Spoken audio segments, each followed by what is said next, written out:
Stampers, it's Kim Vogel back for another Terrific Tuesday video, and today I'm going to share with you the technique referred to as the pleated skirt technique.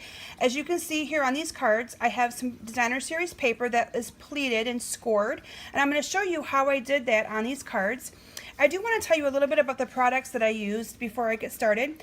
I used the product suite found on page 133 of the annual catalog, and it is referred to as the Naturally Eclectic designer or product suite. And this is the paper that I used right here for the 3 cards that I just showed you. I also used that stamp set, and I used a couple of these ribbons that are here on the bottom. I actually used the Berry Burst and the Emerald Envy, and that is what I'm going to show you, what I used and how I used it to make these cards. So the one I'm actually going to demonstrate for you today is this card right here.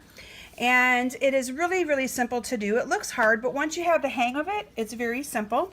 So let's go ahead and get started. My card base is cut at 4 1/4, and this time I used the 8.5 by 11, and I cut it at 4 1/4 on the long side versus 5.5 on the short side. And then I scored this at 5.5. So this is going to be a top opening card.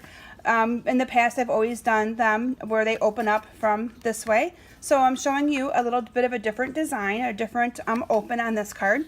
Again, they fit into our regular sized envelope, so that should not be a problem. And then I have a piece of our designer series paper, and this designer series paper is cut to 7 3/4 by 3 inches, and that is the size that you need to be able to do the pleated skirt technique. Okay, and then what I did, I'm going to bring in my Stampin' trimmer. Actually, I'm going to bring in my ruler first. I'm sorry. So what I did is on this paper, I just took a ruler and a pencil. And what you're going to do is on this right-hand side, so on the short side, you are going to measure 1.5 inches. Okay. So what I did is I measured 1.5 inches from this top, and I put a little dot with my pencil, and you can see that I've done this in advance right here, okay? And then I turned it this way, this way, and I did 3 inches from the bottom. So you could also do it the other way if you wanted to, but I did it from the bottom. So let me bring my ruler in here, and I did 3 inches from the bottom and made another little mark right there, okay? So it's 1.5 inches on the right, which is halfway because this is 3 inches, and then it's 3 inches from the left down here, okay? So if you remember that, that will help you. And then what I'm going to do is bring in my Stampin' paper trimmer, and what I'm going to do is I am going to line up in my trimmer those 2 dots right on this groove where it's going to cut. So I'm putting my first pencil mark there, and I'm moving in to bring my other one there on that line as well. So I want it to cut that little piece off, okay? So let me line this up, bear with me here. So I lined up those 2 marks that I made, and I'm just gonna cut that off, okay? So that leaves me with a piece of designer series paper that looks like that. And then what you're going to do is you're going to score this, and I'm going to score it at, and I will have these measurements in my blog post, so check it out at kimsbasementbunch.com as well. But I'm going to score this with my scoring blades, so instead of cutting it, remember we have 2 blades on our stamping trimmer. They're awesome. This one cuts, this one scores. So I'm going to be scoring that at 3, and I'm going to be scoring that again at 3.5. And I'm going to score that at 5. And my final score is going to be at 6 1/8. And remember the 6 1/8, the 1/8 is just 2 little lines past the 6. I know I like to make it simple because if you say 1/8 sometimes it can be a little bit hard to figure that out. So there's my piece of paper. From there I am just going to fold this accordion style. I actually did that backwards because I want that color to show. So it's easy to change it. Bear with me here as I get that to fold. Okay, so there is my paper folded all up. And then what you're going to do is I'm using Fast Fuse, but you can use your adhesive of choice. And I'm just going to kind of adhere this down because I don't want that to all be sticking up when I glue this piece onto my card. So on both sides, I'm just kind of gluing the pleats down. And I'm going to do the same thing on this side, and it doesn't have to be perfect, just enough to hold them down. I'm going to glue that down there, and then a little bit on this one to glue that down there. Look how pretty that is. And then what I'm going to do is adhere this down to my card. So there I'm going to go ahead and apply some fast fuse all the way around this. And I'm going to adhere this right down to the bottom of my card, and it's going to go off a little bit, but that's okay. I'm going to just snip that right off. So I'm making sure I line it up on this end and this end of my card. Okay, like that.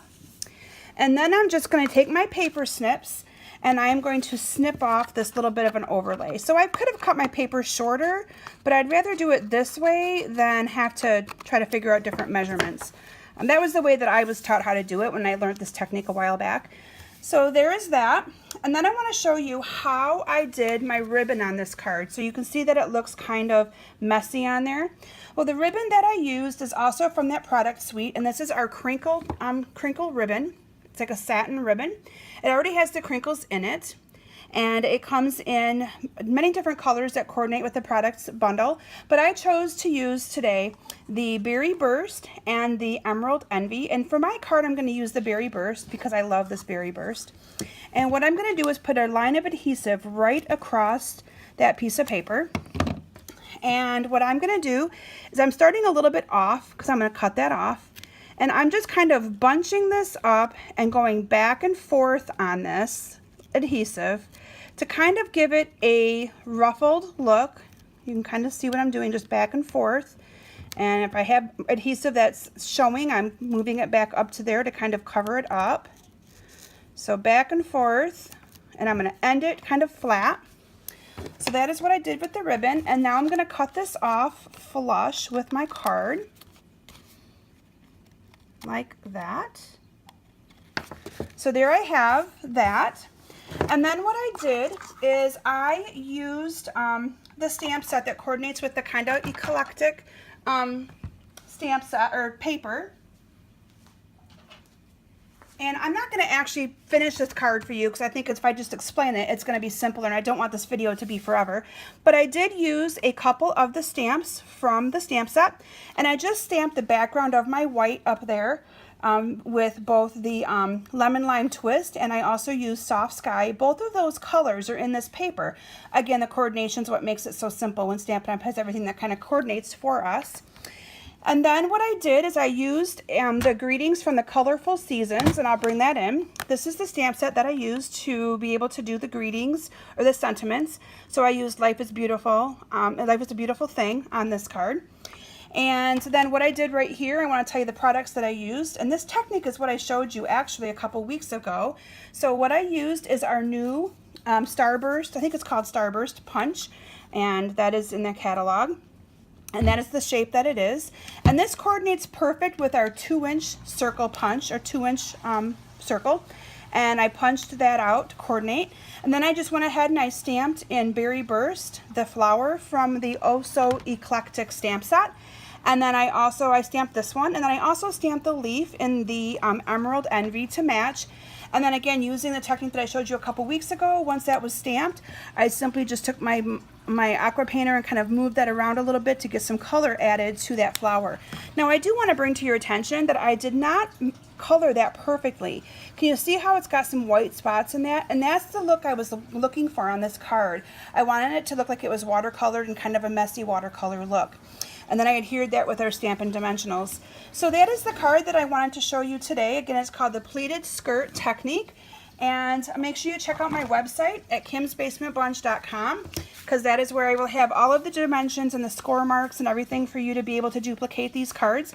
And these are the 3 samples that I created to share with you today. So thanks for stopping, and again, I encourage you to join my mailing list so you'll receive all my emails when I post videos, when I have certain specials that I do.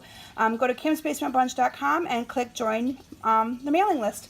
Thanks for stopping today, and have a great day. Bye.